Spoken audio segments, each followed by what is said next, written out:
एक समय की बात है। एक नौजवान था जिसका नाम रुद्र था। वह एक गांव के राजा की फौज में भर्ती हुआ। उस समय उस देश के राजा का युद्ध दूसरे देश के राजा के साथ चल रहा था। रुद्र अन्य सिपाहियों के साथ बड़ी बहादुरी से लड़ा और हमेशा सबसे आगे रहा। जब तक युद्ध चलता रहा उसकी जिंदगी ठीक ठाक चलती रही। लेकिन जब दूसरे देश के राजा ने संधि का पत्र भेजा तो दोनों देशों के बीच सुलह हो गई और युद्ध अचानक बंद हो गया। अब राजा को इतनी बड़ी फौज की जरूरत नहीं थी, इसलिए उसने कई सिपाहियों को सेना से निकालने का आदेश दे दिया। मजबूरी में सेनापति को भी बहुत से नौजवानों को सेना से निकालना पड़ा और उन निकाले गए सिपाहियों में रुद्र भी शामिल था। रुद्र के दो बड़े भाई थे। नौकरी से निकाले जाने के बाद उसके पास न तो कोई काम था और न ही खाने का ठिकाना। जब उसे कोई रास्ता नहीं सूझा तो उसने सोचा क्यों न अपने भाइयों के पास चला जाऊं और वहीं कुछ दिन रह लूं। यह सोचकर वह अपने भाइयों के घर की ओर निकल पड़ा। उसके माता पिता पहले ही स्वर्ग सिधार चुके थे। जब रुद्र अपने भाइयों के पास पहुंचा और कुछ समय उनके साथ रहने की इच्छा जताई तो दोनों बड़े भाई इसके लिए तैयार नहीं हुए। उन्होंने कहा, हमारा तो अपना ही खर्च बड़ी मुश्किल से चलता है, हम तुम्हें कैसे पाल सकते हैं। अब रुद्र के सामने गांव छोड़कर जाने के अलावा कोई और रास्ता नहीं था। आखिरकार दुखी मन से उसे वह गांव छोड़ना ही पड़ा। उसके पास केवल अपने हथियार थे जो उसे फौज में भर्ती होने पर मिले थे और फौज से निकालते समय उसे सौंप दिए गए थे।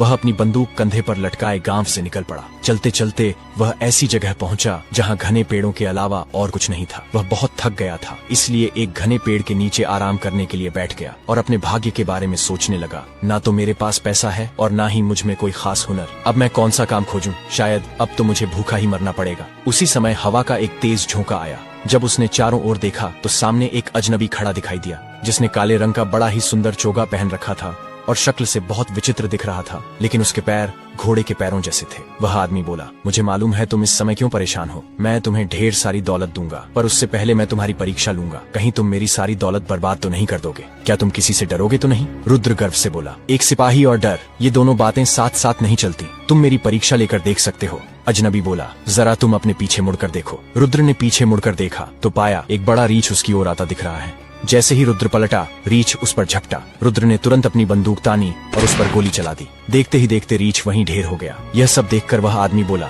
अब मुझे यकीन हो गया कि तुम सचमुच एक बहादुर नौजवान हो, पर मेरी भी एक शर्त है जो तुम्हें पूरी करनी होगी। रुद्र बोला, अगर मेरी आत्मा इसकी अनुमति देगी तो मैं तुम्हारी शर्त जरूर मानूंगा। काले चोगे वाले आदमी ने कहा, मेरी शर्त यह है कि आने वाले 7 वर्षों में न तो तुम नहाओगे, न दाढ़ी या सिर के बाल कटवाओगे, न ही हाथ पैर के नाखून काटोगे और न ही ईश्वर की पूजा करोगे। मैं तुम्हें एक बड़ा सा चोगा दूंगा जिसकी जेब हमेशा धन से भरी रहेगी। वह चोगा तुम्हें 7 सालों तक पहनकर रखना होगा।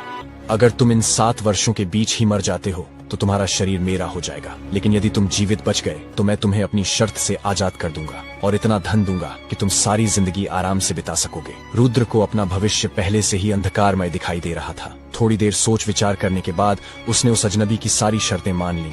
तभी उस अजनबी ने उस मरे हुए रीछ की खाल उतारी और रुद्र के हाथ में देते हुए बोला, आज से यही खाल तुम्हारा चोगा है और यही तुम्हारा बिस्तर। अब तुम किसी और बिस्तर पर नहीं सो सकते। उस अजनबी ने रुद्र को एक नया नाम भी दे दिया, रीछ की खाल वाला। इतना कहने के बाद वह अजनबी अचानक कहीं गायब हो गया। रुद्र ने जब रीछ की खाल अपने कंधे पर डाली तो वह एक चोगे के रूप में बदल गया और जब उसने चोगे की जेब में हाथ डाला तो देखा कि जेब में ढेर सारा पैसा भरा था। अजनबी की बात सच निकली थी। अब वह नौजवान सिपाही उस घने जंगल से बाहर निकला। मन ही मन उसने सोचा, अपनी मजबूरी के कारण मुझे उस शैतान की सारी शर्तें माननी पड़ी हैं। मैं ईश्वर की प्रार्थना भी नहीं कर सकता, पर इस धन से मैं गरीबों का भला तो कर सकता हूँ। भला इतने सारे धन का मुझे क्या काम। 1 साल किसी तरह बीत गया, लेकिन दूसरे साल की शुरुआत में ही उसके चेहरे पर दाढ़ी और सिर के बाल इतने बढ़ गए कि चेहरा ढक गया। हाथ पैरों के नाखून भी लंबे हो गए थे। महीनों न नहाने के कारण उसका शरीर मिट्टी और धूल से भर गया था। जो कोई उसे देखता डर के मारे भाग खड़ा होता, लेकिन जब वह अपनी जेब से पैसे निकालकर लोगों को बांटता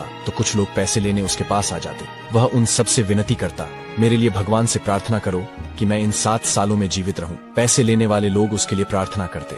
जहाँ कहीं वह ठहरने की जगह ढूंढता वहाँ के मालिक डर के कारण उसे जगह देने से कतराते। किसी सराय में जाता तो मालिक दूर से ही भगा देते, लेकिन जब वह उन्हें ढेर सारा पैसा दिखाता तब कहीं जाकर उसे ठहरने के लिए कोई अलग थलग कमरा मिल जाता। इसी तरह धीरे धीरे 3 साल बीत गए और चौथा साल शुरू हुआ। अब उसकी शक्ल इतनी भयानक हो गई थी कि पहचानना मुश्किल हो गया कि वह कोई इंसान है या 2 पैरों पर चलने वाला कोई जंगली प्राणी। उसके पूरे शरीर पर रीछ की खाल जैसी बालों की परत जम गई थी। चौथे साल एक दिन वह एक सराय में कुछ दिन ठहरने पहुंचा, लेकिन सराय के मालिक को केवल उसकी आवाज सुनाई दी, चेहरा नहीं। उसके शरीर से ऐसी दुर्गंध आ रही थी कि सराय का मालिक उसके पास खड़ा भी नहीं रह पाया। उसने रुद्र को अपने सराय में तो क्या, अस्तबल में भी ठहरने की अनुमति नहीं दी, यह कहते हुए कि अगर मैंने तुम्हें अस्तबल में भी रहने की अनुमति दे दी तो कहीं मेरे घोड़े डरकर भाग न जाएं। जब रुद्र